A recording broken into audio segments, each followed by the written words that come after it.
Hey guys, Guy with the 23 back again with a video, and this is going to be episode 13 of First Watch.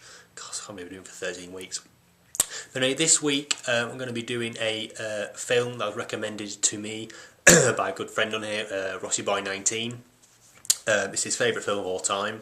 It is a 1983 film, I believe.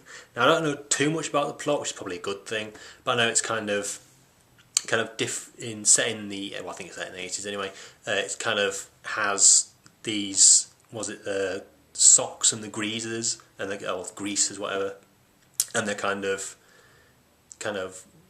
like gangs in America. That's all I really know about it, and the fact that it's directed by Francis Ford Coppola.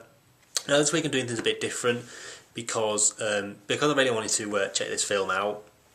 I've had to watch it on Love Film, and I would watch it on my on Love Film app on the 360, but it's like really temperamental. Sometimes it works, sometimes it doesn't. So I'm going to be watching this week's film on an iPad.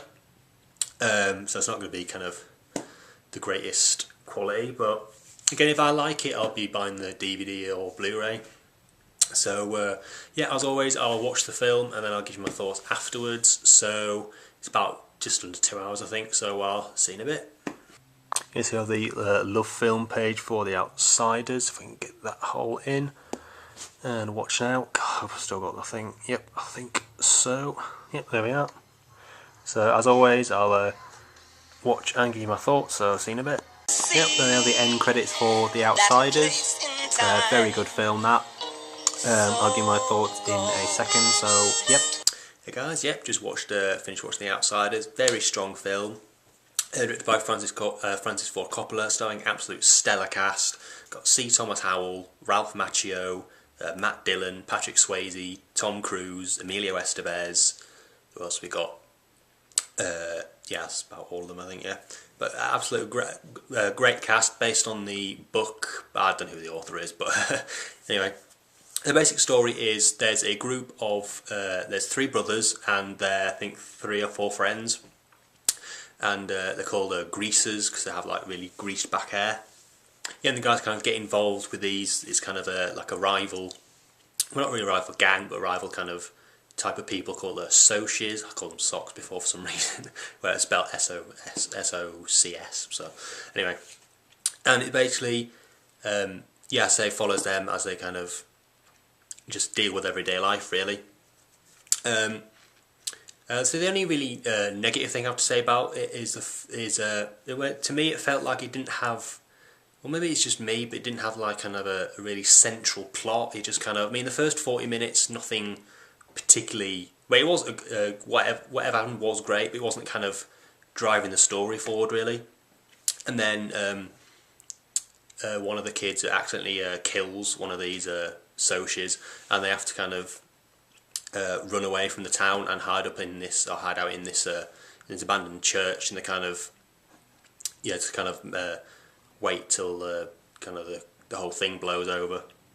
And then when someone comes to get them, and when they're driving back to the town, they find this church. I think it's the church or school on fire, and they save these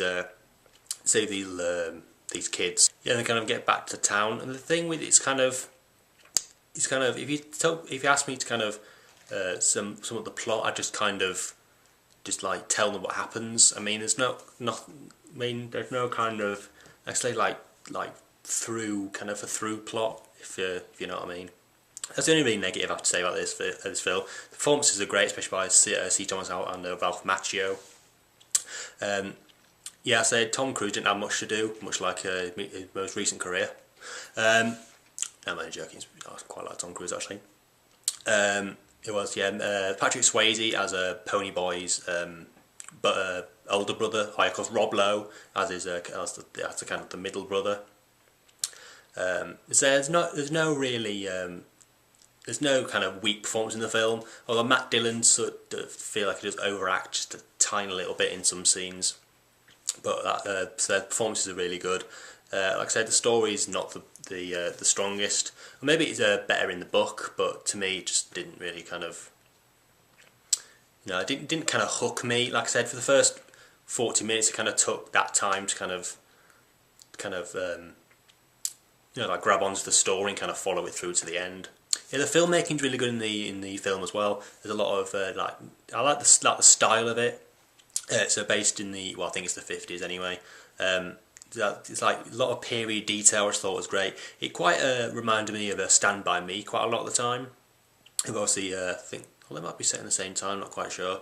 But again, it kind of reminded of Stand By Me. Like I said, a lot of kind of stylish shots like that. There's a few where there's kind of someone in the foreground, and there's kind of like when after Johnny kills that socialist, kind of a shot of kind of him close up. Then you can just see the dead body in the background. It's kind of blurry. You see the dead body in the background. I love those kind of shots.